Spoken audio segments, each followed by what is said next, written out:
Chers téléspectateurs, bienvenue sur votre flash d'information sur Mali Onde et Média TV du 21 août 2024. Voici les titres de l'actualité du jour. Les gouvernements du Burkina Faso, du Mali et du Niger, réunis dans la Confédération des États du Sahel, AES, ont adressé une lettre au Conseil de sécurité de l'ONU pour dénoncer le prétendu soutien de l'Ukraine au terrorisme. Cette accusation repose sur des déclarations officielles ukrainiennes concernant des attaques terroristes au Sahel en juillet 2024. Les États sahéliens considèrent ces attaques comme une atteinte à leur souveraineté et demandent une action internationale pour garantir la paix et la sécurité dans la région.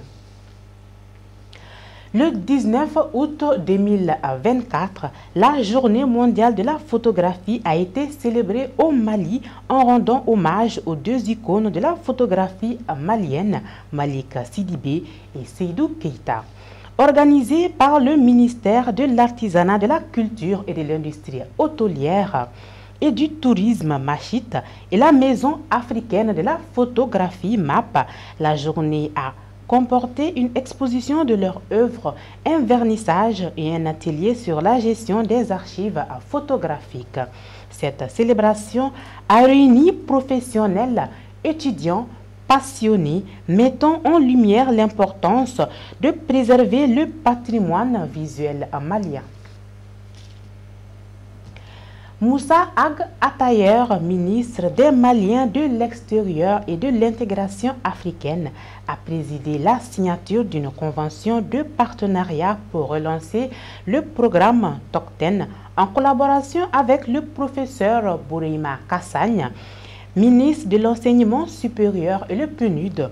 Ce projet vise à mobiliser la diaspora intellectuelle malienne pour contribuer au développement national dans les domaines clés comme le changement climatique et la réinsertion des migrants. Le programme, soutenu par un fonds initial de 500 millions de francs CFA, représente un pas important vers l'utilisation de la migration comme un levier de développement. Le 19 août 2024, le gouvernement sénégalais a instauré une commission pour réexaminer les contrats pétroliers et gaziers jugés défavorables, composée de hauts fonctionnaires et experts en pétrole, minéraux, fiscalité et économie. Cette initiative vise à optimiser les bénéfices de l'exploitation énergétique.